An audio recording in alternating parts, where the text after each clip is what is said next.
Hi hello' নমস্কাৰ guys. তো আজি আছে আমাৰ ঘৰত হোমনাম। তো তালৈ আমি শৰাই দিবলৈ যাই আছোঁ। ইয়াতে লৈ ল'লোঁ শৰাই। তো মন্দিৰত যাই আপোনালোককো দেখাই আছোঁ, চাই যাওঁ। যিহেতু মন্দিৰ আমাৰ ওচৰতে, সেইকাৰণে আমি মন্দিৰখন গ'লে পালোঁৱেই। ইয়াৰ পিছত আমি মন্দিৰত সোমালোঁ। তো আমাৰ দৰে অন্য লোকেও ইয়াত শৰাই দিব আহি আছে। তো আমি ইয়াত শৰাইবোৰ জমা দিলোঁ দিবলৈ। ইয়াৰ পিছত আমি ইয়াত ধূপ আৰু বন্তি জ্বলাম। আমাৰ মন্দিৰত দহৰটো কাপোৰেৰে ৰুমালেৰে সজোৱা হৈছে। তো ইফালে আৰু হোম পুৰাৰ কাৰণে বামুণে যোগাৰ কৰি আছে।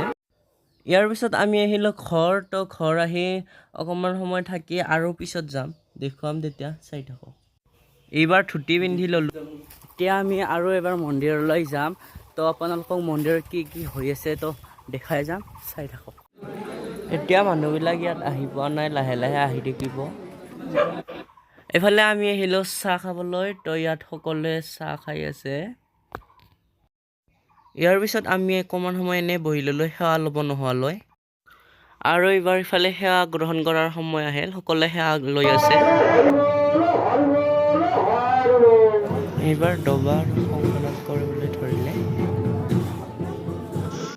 সেৱা লোৱাৰ পিছত আমি আহিলোঁ প্ৰসাদ বিতৰণৰ কাৰণে। প্ৰসাদবোৰ পেকেটিং কৰিবলৈ ইয়াত পেকেটিং কৰি থকা হৈছে।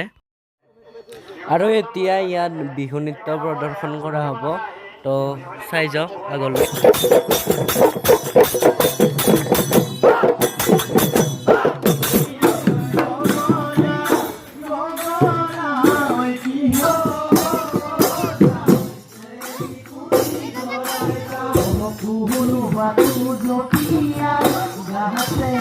এতিয়া বিহু আৰু অনুষ্ঠানো শেষ হ'ল, সকলোৱে ঘৰলৈ যাব ওলাইছে।